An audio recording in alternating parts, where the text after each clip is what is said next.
Students कैसे हैं? उम्मीद करता हूँ खैरियत से होंगे। अल्लाह ताला आपको नेक मकासद में कामयाब व कामरानी से हमदार फरमाए। आज हम बात करेंगे rationalisation of surds maths ninth की। ठीक है, तो जल्दी से अपने टॉपिक की तरफ आते हैं कि ये बेसिकली होता क्या है, रैशनलाइजेशन कौन सा प्रोसेस होता है और किस तरीके से हम कौन कौन से स्टेप्स को लेकर हम इसको सॉल्व आउट कर सकते हैं। ठीक है, सबसे पहले तो हम समझेंगे कि सर्ड, मैं आपको पहले भी बता चुका हूँ कि सर्ड जो है उसकी डेफिनेशन देखेंगे कि वो क्या है। क्या surd which contains a single term. ठीक है, a surd which contains the single term। जो सिंगल टर्म जिसमें आ रही होगी उसको हम कहेंगे monomial surd. Mono stands for one. ठीक है, is called monomial surd. Monomial भी कह सकते हैं, मोनो, लेकिन मोनो स्टैंड्स फॉर वन। ठीक है जी, और सर्ड जो है नॉमियल स्टैंड फॉर टर्म, यानी वन टर्म जिसमें आ रही होगी उसको हम मोनोमियल सर्ड का नाम देंगे। ठीक है, इस तरह जिसमें टू टर्म्स आ रही होंगी,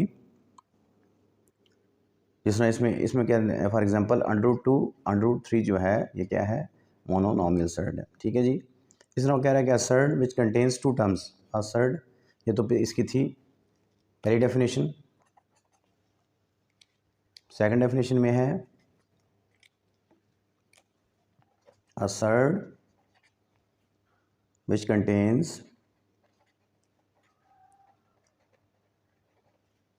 two terms। ठीक है, जिसमें दो टर्म्स आ रही होंगी उसको हम कहेंगे,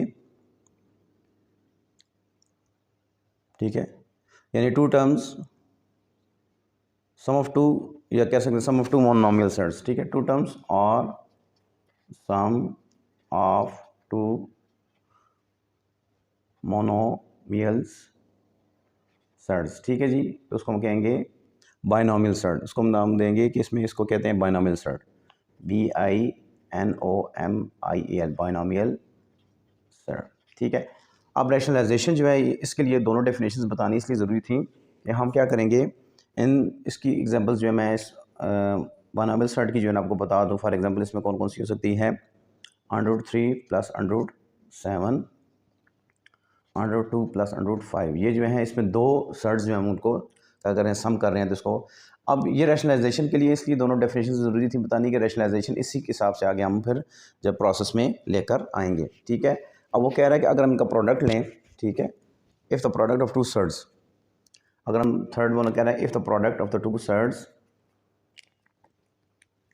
if the product of two surds, दो सर्ड्स जो हैं, इज़ अ रैशनल नंबर, अगर वो कोई नंबर आ रहा है, is a rational number, then each surd is called the rationalization factor, then each surd is called the rationalization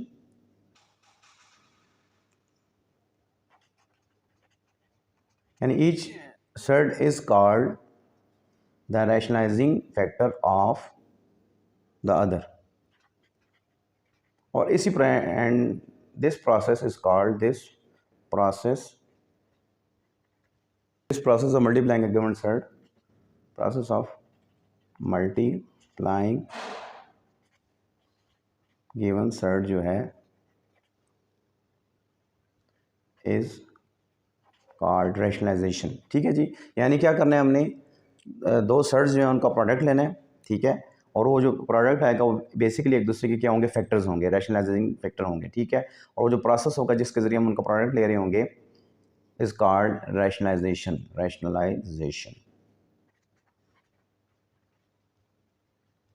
of the given surd.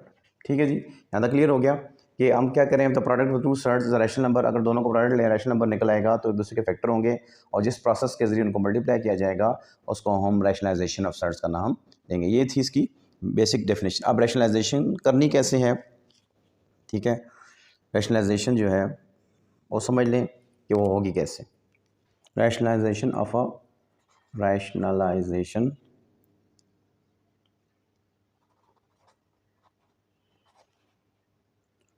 Rationalising real number of the types.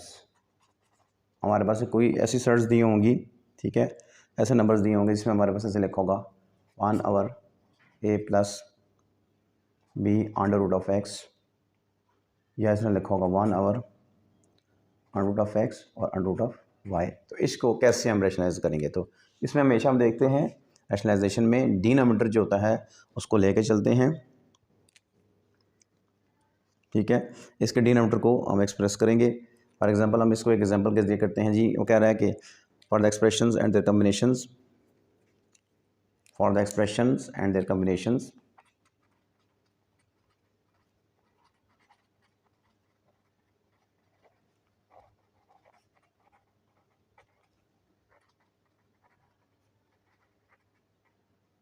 ठीक है, इनके combinations में जबकि x और Y, ये जो मैं x और वाई दिए हैं, वेयर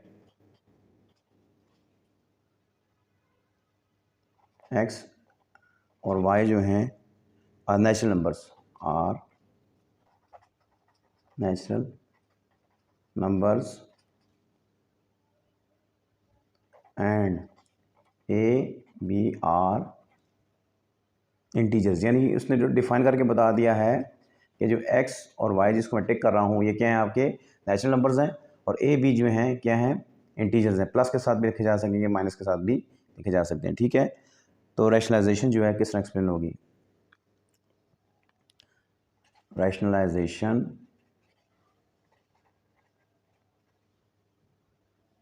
इज एक्सप्लेन्ड बाय, एक एग्जांपल हम ले लेते हैं, उस तरीके से हम इसको देखते हैं कि कैसे एक्सप्लेन इसको कर सकते हैं, ठीक है। जिस तरह आपके पास लिखा हुआ है जी 58 और 7 - 2 अंडर रूट ऑफ 5, ठीक है। आप देख लें, ये हमारे पास एक एग्जांपल है। इसको रैशनलाइज करने के लिए हमने क्या करना है, इसके डिनोमिनेटर के कंजुगेट्स लेके चलना है, ठीक है। मल्टीप्लाइंग एंड डिवाइडिंग दोनों काम करने हैं। द अबव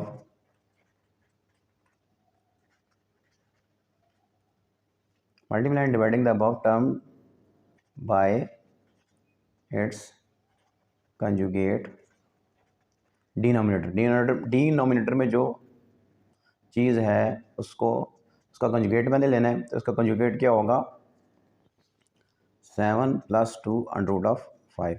इसको इस पूरी टर्म के साथ हमने क्या करना है, मल्टीप्लाई भी कर देना है और डिवाइड भी कर देना है, ठीक है।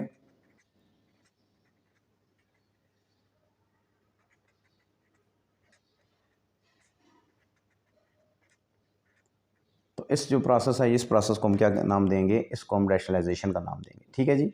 इसको कहते हैं कि रियल नंबर को रैशनलाइज कैसे करते होते हैं, ठीक है। आप देखिए ऊपर वाली टर्म तो ऐसी इसके साथ लिखी है कि 7 + 2 अंडर रूट ऑफ 5, और नीचे वाले देखें ये 7 का स्क्वायर -2 अंडर रूट 5 का स्क्वायर आ जाएगा। यानी इसको अगर हम कह दें let a = 7 and b = 2 under root 5, तो ये देखें a + b और a - b वाला फार्मूला इस पर अप्लाई करें तो a² - b² बनता है।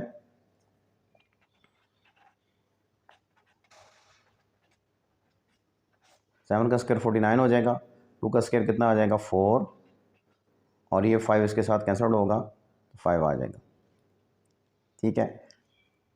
58 7 + 2 अंडर रूट 5, और इसमें से माइनस करेंगे हम 49 - 20, 5 4 ज़ार 20, तो रिमेनिंग आपके पास क्या आंसर बचेगा इसका? 58 7 + 2 अंडर रूट 5 और 29। उसको बेशक इसके साथ कैंसिल आउट कर दें। 29 को 58 के साथ अगर कैंसिल आउट होता है तो उसका आंसर जो है उसके 2 के मल्टीपल में आ जाए। इसको इसके साथ कैंसिल आउट करेंगे तो 2 आ जाएगा, ठीक है जी। तो ये बेसिकली क्या है, ये रैशनलाइजेशन का प्रोसेस है। और इस तरह हम नेक्स्ट अपनी एक्सरसाइज में जो क्वेश्चन सॉल्व आउट करेंगे तो इसी प्रोसेस के साथ ही सॉल्व आउट करेंगे कि डिनोमिनेटर का कंजुगेट लेंगे। जो ये जी मैंने कंजुगेट लिया, इसको मैं यहाँ पे मेंशन भी कर देता हूँ कि बेसिकली क्या है जी, डी नोमिनेटर का कंजुगेट है। ठीक है, इसके साथ हमने क्या करना है, इस पूरी टर्म को जो गिवन होगी, जो एक्सप्रेशन गिवन होगी, उसके साथ मल्टीप्लाई भी करेंगे, डिवाइड भी करेंगे और इस तरीके से प्रोसेस कैरी आउट करेंगे। उम्मीद करता हूँ ये आपको मुख्तसर सा जो एक्सप्लेनेशन है समझ आई होगी। इंशाल्लाह नेक्स्ट वीडियो में हाज़िर होऊंगा तो फिर एक्सरसाइज के क्वेश्चन भी सॉल्व करेंगे। दुआ में याद रखिएगा। अस्सलाम वालेकुम रहमतुल्लाहि।